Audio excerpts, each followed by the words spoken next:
अन्नदाता अन्नदाता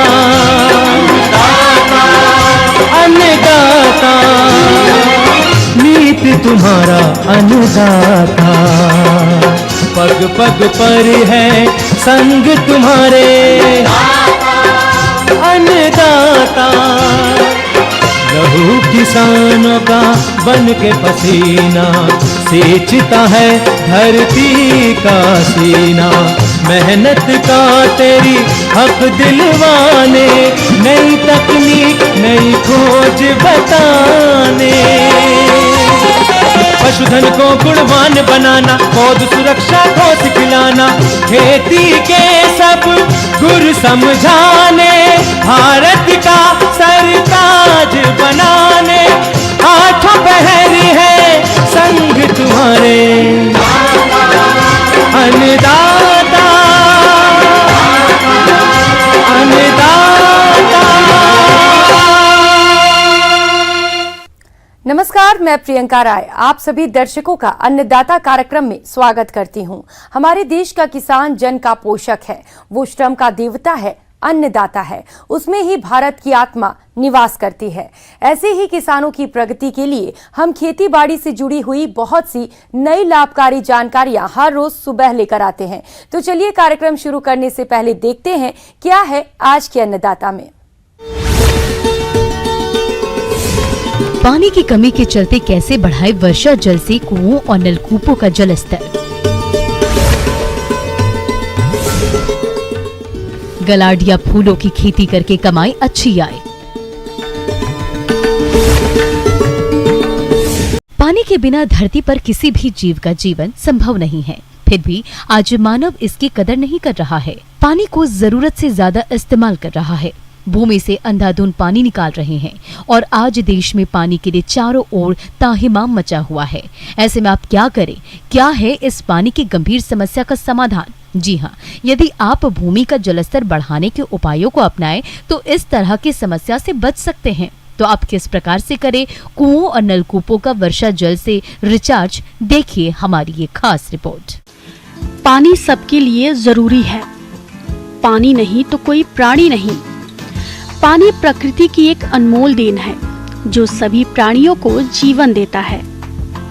इसका सबसे बड़ा संग्रह भूमि है और यह संग्रह वर्षा से भूमि में पहुंचता है। लेकिन आज मनुष्य के कुप्रबंधनों के चलते वर्षा का पानी बहकर नदी नालों से होते हुए समुद्र में चला जाता है और आजकल वर्षा भी कभी बहुत ज्यादा तो कभी बहुत कम हो रही है। ऐसे में इस पानी को नहीं सहेजेंगे तो भूमि का जलस्तर बहुत नीचे चला जाएगा और सिंचाई या पीने के पानी की भारी किल्लत हो जाएगी। इसलिए जितना पानी भूमि से निकालिए उससे भी अधिक संचय करने की जरूरत है। वर्षा जल संचयन के बहुत से तरीके हैं, जिसमें से आज कुएं और नलकूपों के रिचार्ज की बात करेंगे। आइए पहले कुओं के रिचार्ज की तकनीक जानते हैं। कुआं से 10 फीट की दूरी पर 2 अलग अलग गड्ढे बना लेते हैं। गड्ढे की लंबाई, चौड़ाई और गहराई 10 फीट रखते हैं। गड्ढा बनाने के बाद गड्ढे के तल पर 4 इंच चौड़ा पाइप लगाकर कुएं से जोड़ देते हैं। इस गड्ढे के तल में 2.5 फीट तक मोटे पत्थर, 2.5 फीट की दूसरी परत में छोटे पत्थर और अंत में रेत भरते हैं। इसी गड्ढे से 3 फीट दूरी पर दूसरा गड्ढा बनाते हैं। इस गड्ढे की लंबाई, चौड़ाई 10 फीट रखते हैं और गहराई 3 फीट रखते हैं। इसके तल पर मोटे पत्थर 2 फीट रखते हैं और इन दोनों गड्ढों को 4 इंच की पाइप द्वारा जोड़ देते हैं। वर्षा का पानी पहले 3 फीट गहराई वाले गड्ढे में जाता है और इस पानी के साथ जो भी कचरा या गंदगी बहकर आती है इसी गड्ढे में रह जाता है और फिल्टर होने के बाद 10 फीट गहरा वाले गड्ढे में जाता है। इस गड्ढे से पानी अच्छी तरह से फिल्टर होकर कुएं में चला जाता है। बता दें कि इस स्ट्रक्चर को तैयार करने में 5 से 7 हजार रुपए का खर्च आता है। आइए अब नलकूप यानी ट्यूबवेल रिचार्ज की तकनीक समझते हैं। नलकूप के चारों ओर 2 गुणा 2 मीटर आकार का गड्ढा खोदते हैं। इसके बाद गड्ढे की ऊंचाई तक जो मुख्य पाइप होता है उस पर 1 से 2 सेंटीमीटर की दूरी पर पाइप के चारों तरफ 4 से 5 मिलीमीटर आकार के छेद करने वाली मशीन से छेद बना देते हैं। फिर उस पर नारियल की रस्सी बांध देते हैं, साथ ही उसके ऊपर बारीक जाली भी बांध देते हैं। अब गड्ढे में पहले मोटे पत्थर, उसके ऊपर छोटे पत्थर, उसके ऊपर बजरी और अंत में बारीक रेत डालते हैं और ऊपर लगभग 1 फीट तक खाली रखते हैं। इस तरह से इस गड्ढे को भर दिया जाता है। इसमें वर्षा का पानी आएगा, वह इसमें छनकर पाइप से नलकूप में चला जाएगा। तो इस प्रकार से नलकूप का रिचार्ज होता है। यह तकनीक किसान ही नहीं, शहरों में भी अपनाया जाता है। इससे भूमि का जलस्तर बढ़ता है। जानकारी के लिए बता दें कि इस तकनीक में भी 5 से 7 हजार रुपए तक का खर्च आता है। तो आप जागरूक बनिए और आपके एरिया में अगर भूमि का जलस्तर नीचे आ रहा हो तो इन तकनीकों को जरूर अपनाइए। इसके अलावा छोटे और मिडिल वर्ग के किसानों के लिए सरकार द्वारा अनुदान भी दे है, जिसका लाभ लेकर कम खर्चे में यह कार्य कर सकते हैं। प्रदेश के अनेक किसान भाई ग्लैडिया फूलों की खेती करके अच्छा लाभ कमा रहे हैं, लेकिन हमारे कुछ किसान भाई इसकी फसल में किए जाने वाले आवश्यक कार्य में लापरवाही करते हैं, जिसकी वजह से ग्लैडिया की फसल कमजोर हो जाती है और फूल उत्पादन में कमी आने से किसानों को हानि का सामना करना पड़ता है। तो आप कौन कौन से कार्यों को करें, इसकी जानकारी दे रहे हैं विषय विशेषज्ञ कृपाल सिंह वर्मा।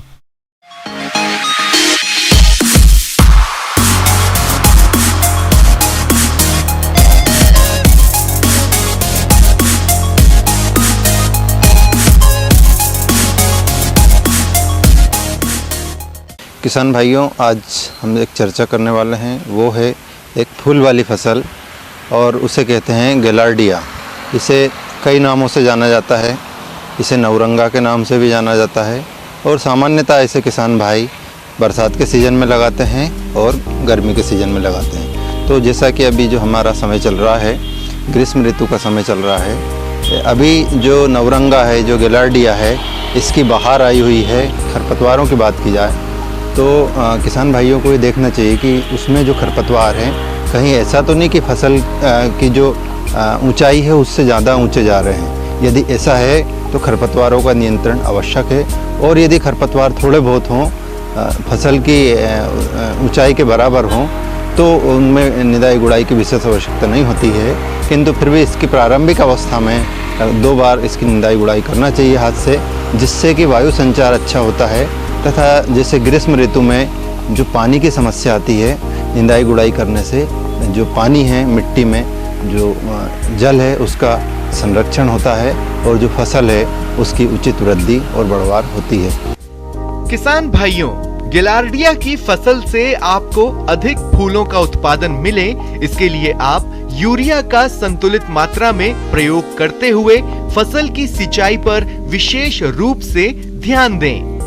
इसी प्रकार हम बात करें इसमें खाद और उर्वरक की, तो खाद और उर्वरक जो है इसमें फसल की अवस्था के समय ही डाला जाता है, लेकिन जो नत्रजन वाली मात्रा है वो फसल की वृद्धि अवस्थाओं में दी जाती है। तो किसान भाइयों को इसकी जो फूलों की तुड़ाई है उसके बाद इसमें 30 से 40 किलो नाइट्रोजन प्रति हेक्टेयर अभी उसमें भुरकाव करना चाहिए।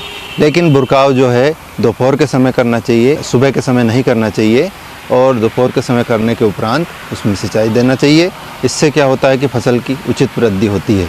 इसी प्रकार यदि इसमें सिंचाई की बात की जाए तो सिंचाई निर्भर करती है कि वहाँ का तापक्रम क्या है, वहाँ की जलवायु दशाएं क्या है। तो ग्रीष्म ऋतु में जो मिट्टी की अवस्था है, मिट्टी किस प्रकार की है, यदि मिट्टी हल्की है तो किसान भाइयों को 1 दिन छोड़ के सिंचाई करनी है। यदि मिट्टी भारी है तो 2 से 3 दिन छोड़कर उसमें सिंचाई करते रहना चाहिए। इससे पौधा जो है, उसके जो फूल हैं वो अच्छी गुणवत्ता के प्राप्त होंगे तथा उसमें कलियां निरंतर लगी रहेंगी और वो अधिक उत्पादन देगा। किसान भाइयों, गिलार्डिया की फसल को कुछ कीट और रोग अधिक नुकसान पहुंचाते हैं, जिससे फूलों के उत्पादन में कमी आती है। इसलिए आप समय रहते इनका नियंत्रण जरूर करें। तो किसान भाइयों, इसमें कुछ समस्याएं आती हैं जो अभी फसल लगी हुई है, जैसा आप देख रहे हैं। तो इसमें कुछ रोग और कीट आते हैं, जैसे कि इसमें एक पत्ती के ऊपर आता है लीफ स्पॉट बीमारी आती है। तो उसमें क्या होता है कि पत्ती के ऊपर धब्बे बन जाते हैं और इस प्रकार पौधा जो है भोजन बनाने में उसको समस्या आती है। तो इसके नियंत्रण के लिए किसान भाइयों को 1 ग्राम कार्बनडाजिम 1 लीटर पानी में घोल बनाकर और उसको छिड़काव करना चाहिए। इससे इसका प्रभावी नियंत्रण हो जाता है। इसी प्रकार यदि इसमें कीट की बात की जाए तो इसमें एक इल्ली आती है जो कि पत्तियों को क्षति पहुंचाती है और इसके उपरांत कलियों को और फूलों को भी क्षति पहुंचाती है तथा जो फूल की गुणवत्ता है वो हमारी ख़राब हो जाती है, हमारा उत्पादन ख़राब हो जाता है। तो इसके नियंत्रण के लिए किसान भाइयों को डाइमिथोएट 1 ml 1 लीटर पानी में घोलकर छिड़काव करना चाहिए। इससे इसका प्रभावी नियंत्रण हो जाता है। गिलार्डिया की फसल से गुणवत्ता युक्त अधिक फूलों की प्राप्ति हो, इसके लिए फूलों की तुड़ाई करते समय कुछ विशेष सावधानी रखें, अन्यथा आपको आर्थिक नुकसान हो सकता है। इसमें थोड़ी सी समस्या ये आती है कि किसान भाई जब फूलों की तुड़ाई करते हैं तो तुड़ाई करते समय अक्सर ध्यान नहीं रखते हैं और जो पौधे हैं वो क्षतिग्रस्त हो जाते हैं। तो तुड़ाई के समय हमें ये विशेष ध्यान रखना है कि जो फूल हैं उनकी जो तुड़ाई करते हैं, जो भी कृषि श्रमिक होते हैं वो तुड़ाई करते समय जो कलियां हैं वो प्रभावित ना हो, ये हमें ध्यान रखने की आवश्यकता है। कई बार क्या होते हैं कि तोड़ने के साथ साथ जब तोड़ते हैं तो पौधे को खींचने का इस तरह की कभी कभी समस्याएं बनती है। तो उनको जो है तीखे नाखून या कुछ इस तरह की जो चीज़ें होती है आपके कैंची वगैरह, उनकी सहायता से भी फूलों को तोड़ सकते हैं आवश्यकता अनुसार। और तुड़ाई का जो काम है सामान्यतः यदि सुबह के समय किया जाए 8 बजे के पहले तो वो अच्छा रहता है। उस समय क्या होता है पौधा मुलायम रहता है तो फूल जो है टूटने में उसकी आसानी रहती है। तोड़ने के उपरांत ये हमें ध्यान रखना चाहिए कि फूलों को संग्रहित करने के लिए छाया वाले स्थान की आवश्यकता होती है। जो इस कपड़े रहते हैं, कपड़े में जो फूल हैं उनको तोड़कर और वहाँ पर रखते रहना चाहिए छाया में, तथा उस पर हल्के से पानी के जो बौछार है उनका छिड़काव करना चाहिए, जिससे कि क्या होता है कि फूल ताज़े बने रहते हैं और उनकी खुशबू बनी रहती है।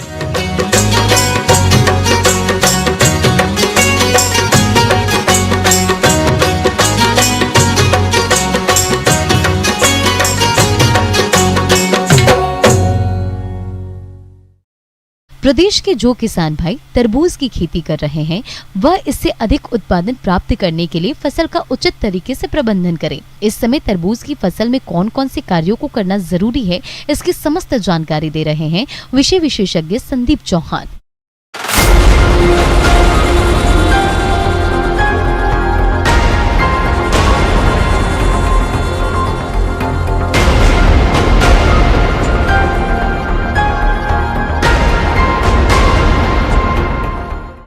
गर्मियों में फलों का सबसे प्रसिद्ध फल और सबका जो है सेहतमंद फल जो है तरबूज की खेती में जो है हम समसामयिक सलाह के बारे में आज चर्चा कर रहे हैं। अब हम देखते हैं तरबूज की फसल में जब हम सिंचाई करते हैं तो इससे क्या होता है कि क्षेत्र नम हो जाता है, और नम क्षेत्र होने से क्या होता है कि इसमें अनावश्यक पौधे निकल आते हैं जिसे हम खरपतवार कहते हैं। तो ये खरपतवार जो है फसल को नुकसान पहुंचाते हैं। खरपतवार प्रबंधन के लिए किसान भाई जो है निराई गुड़ाई कर ले, जो भी खरपतवार निकले है उसे हटा दे। किसान भाइयों, तरबूज की फसल अभी फूल और फलन की अवस्था पर है और इस अवस्था पर अगर आप सिंचाई प्रबंधन ठीक तरह से नहीं करते हैं तो आपके फसल उत्पादन में भारी गिरावट आ सकती है। इसलिए आप फसल में नमी की कमी न होने दें। गर्मी की अवस्था है और गर्मी की अवस्था होने से क्या होता है कि फसल जो है जल की मांग करती है, और जो है किसान भाइयों ने ड्रिप लगा रखी है तो किसान भाई जो है ड्रिप के माध्यम से सिंचाई करे। कुछ किसान भाइयों ने थाला लगाया तो थाले में से सिंचाई करे। कुछ किसान भाई जो है मल्चिंग के अंदर ड्रिप लगाए तो उससे सिंचाई करे। मल्चिंग और जो ड्रिप से खेती करते हैं वहाँ पर जो है पानी कम लगता है। और साथ ही साथ इस समय जो है फसलों में हर जगह समस्या आती है कि बोले वो फूल झड़ रहा है, फल नहीं बन पा रहा है, तो किसान भाई परेशान रहता है कि ये क्या कारण से हो रहा है, फल नहीं बन पा रहा है। तो इसके लिए किसान भाई ध्यान रखे कि फसल को अगर पर्याप्त मात्रा में पोषण रहे तो क्या है कि फसलों में समस्या नहीं आती है, लेकिन फिर भी समस्या आती है तो इसके लिए जो है किसान भाई जो है जो घुलनशील उर्वरक है उसका छिड़काव करे। रेड पम्पकिन बीटल बहुत ज़्यादा तेज़ी से तरबूज की फसल में नुकसान पहुंचाता है। हम देखते हैं तरबूज के खेत में लाल लाल कलर का एक कीड़ा होता है, उड़ता रहता है, बहुत तेज़ी से वो पत्तियों पर स्क्रैचिंग करता है और नुकसान पहुंचाता है और इसमें जो है प्रकाश संश्लेषण की क्रिया प्रभावित होती है। सुबह के समय कीटों की सक्रियता कम रहती है, इसलिए आप इन कीटों को हाथ से पकड़कर फसल से दूर ले जाकर जलाकर नष्ट कर दें।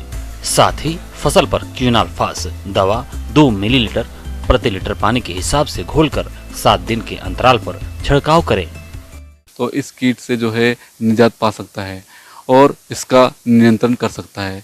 दूसरा जो महत्वपूर्ण कीड़ा है और नुकसानदायक कीड़ा है वो होता है फल मक्खी। फल मक्खी के वयस्क मक्खी का शरीर लाल भूरे रंग का, पारदर्शी एवं चमकदार, जिन पर पीले भूरे सुनहरे रंग की धारियां होती हैं। वयस्क मक्खी 4 से 5 मिलीमीटर लंबी होती है। ये कार्य ऐसा करता है कि जब फूल बनता है उसी समय इसका संक्रमण हो जाता है, उसमें डंक मार देता है तो अंदर जो है वो अंडा छोड़ जाता है और उसका जो मैगट है जब फल वाली अवस्था होती है उस समय जो है उसका मैगट अंदर फल के अंदर बन जाता है, फसल कुम्हड़ा हो जाता है, फसल जो है पूरा तरीके से पक नहीं पाता है। तो ये इस कीट की जो है खासियत है। इसके लिए जो है आप 1 एकड़ क्षेत्र में जो है 8 से 10 फेरोमोन ट्रैप लगा दें और इसमें जो है आपको ध्यान में रखना चाहिए कि तरबूज की फसल में जो है फल मक्खी के लिए जो है नीम तेल जो आता है 1500 ppm का, इसका आपको उपयोग करना चाहिए। लगभग 300 से 400 ml जो है मात्रा प्रति एकड़ के हिसाब से इसको उपयोग करते हैं तो हम जो है फल मक्खी कीट को जो है नियंत्रित कर सकते हैं। तो ये आपको ध्यान में रखना है फल मक्खी के लिए। तो ये बहुत ही अच्छी ये तकनीक है, ये बहुत अच्छी, तो इसका उपयोग अगर आप करते हैं तो अच्छे परिणाम मिलते हैं। मौसम विभाग की रिपोर्ट पर साप्ताहिक कृषि सलाह इस प्रकार है।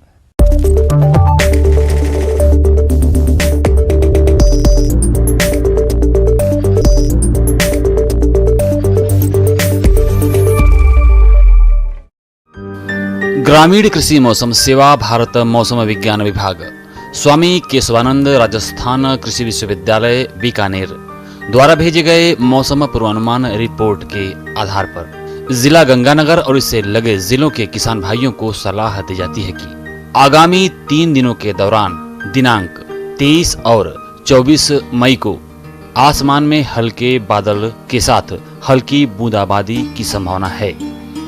इस दौरान अधिकतम तापमान 37 से 43 डिग्री सेल्सियस और न्यूनतम तापमान 25 से 31 डिग्री सेल्सियस रहने की संभावना है। आगामी 3 दिनों के दौरान अधिकतम सापेक्षिक आर्द्रता 16 से 33% और न्यूनतम आर्द्रता 4 से 11% रहने की संभावना है। इस दौरान दक्षिण पश्चिम दिशा से मध्यम से तेज गति की हवाएं चलने की संभावना है। हवा की गति 7 से 17 किलोमीटर प्रति घंटे की दर से चलेगी। ऐसे में इन क्षेत्रों के किसान भाइयों को सलाह दी जाती है कि बीटी नरमा कपास की बिजाई का अंतिम समय चल रहा है। बीटी नरमा की राज्य सरकार द्वारा श्री गंगानगर खंड के लिए अनुमोदित किस्मों की बुआई करें। इसके लिए बीज की मात्रा 450 ग्राम प्रति बीघा रखें और बीटी कपास खेत की परिधि पर नॉन बीटी संकर बीज की बुआई अवश्य करें। नरमे की फसल में 23 किलोग्राम नाइट्रोजन, 10 किलोग्राम फास्फोरस और 5 किलोग्राम पोटास प्रति बीघा की दर से बेसल के रूप में प्रयोग करें। बीटी किस्मों के लिए प्रति hectare 150 kilogram nitrogen, 40 kilogram phosphorus और 20 किलोग्राम पोटास की आवश्यकता होती है। इसमें बुआई से पहले अंतिम जुताई के समय 1/3 भाग नाइट्रोजन, फास्फोरस तथा पोटास की पूरी मात्रा डील करके पाटा लगा दें। नाइट्रोजन की शेष मात्रा का आधा हिस्सा 50 किलोग्राम पहली सिंचाई पर तथा शेष 50 किलोग्राम मात्रा दूसरी सिंचाई पर देवें।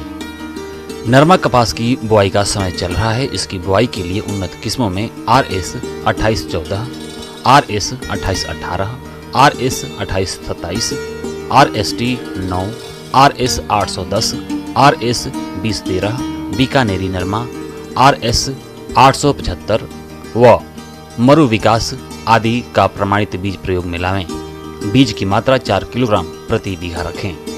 नरमा कपास की बुआई से पहले बीज को कुछ समय तक सादे पानी में भिगोएं और छाया में सुखाने के बाद ट्राइकोडर्मा हार्जेनियम या स्यूडोमोनास फ्लोरेसेंस जीव नियंत्रक से 10 ग्राम प्रति किलोग्राम बीज की दर से उपचारित करें अथवा रासायनिक फफूंदनाशी जैसे कार्बोक्सिल 70 WP 3 ग्राम प्रति किलोग्राम बीज या कार्बेंडाजिम 50 WP की 2 ग्राम मात्रा से प्रति किलोग्राम बीज को उपचारित अवश्य करें। गन्ने की फसल में पहली सिंचाई के बाद की सिंचाइयां 10 से 15 दिन के अंतर पर पानी की उपलब्धता होने पर करें। बत्तर आने पर कतारों के बीच हल से जुताई करें। गन्ने की फसल में खरपतवार नियंत्रण के लिए बुआई के 60 दिन बाद 2,4-D इथाइल ईस्टर 38 EC की 600 मिलीलीटर मात्रा प्रति बीघा की दर से 200 लीटर पानी में घोल बनाकर प्रति बीघा छिड़काव करें। गन्ने की फसल को दीमक के प्रकोप से बचाने के लिए इमिडाक्लोप्रिड 17.8 SL की 125 मिलीलीटर मात्रा अथवा क्लोरोपाइरिफास 20 EC की 1.25 लीटर प्रति बीघा की दर से सिंचाई पानी के साथ देवें। किन्नू के बागों में इस समय कहीं कहीं सिट्रस सिला कीट का प्रकोप नजर आ रहा है। इसका आक्रमण पौधे की नई पत्तियों और कोमल भागों पर होता है। यह कीट पत्तियों से रस चूसते हैं जिसके कारण पत्तियां सिकुड़ जाती हैं। इस कीट के नियंत्रण के लिए थायोमिथाक्साम 25 WG की 50 ग्राम मात्रा प्रति 100 लीटर पानी अथवा नीम तेल 5 मिलीलीटर प्रति लीटर पानी अथवा मिथाइल डिमेटान 2 मिलीलीटर प्रति लीटर पानी के हिसाब से अथवा डाइफेंथुरॉन 50 WP की 2 ग्राम मात्रा प्रति लीटर पानी के हिसाब से घोल बनाकर पौधों पर छिड़काव करें।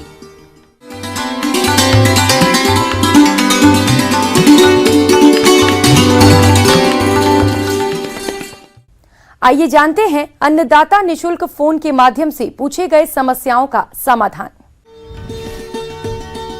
अन्नदाता निशुल्क फोन संपर्क सेवा के माध्यम से पूछे गए प्रश्नों में से आज हमने जिस प्रश्न को कार्यक्रम में शामिल किया है उसे पूछा है जिला श्री गंगानगर के कृषक रमनदीप सिंह ने। यह मृदा सुधार के बारे में संपूर्ण जानकारी चाहते हैं। तो रमनदीप सिंह जी, आपकी जानकारी के लिए प्रस्तुत है कार्यक्रम का ये अंश।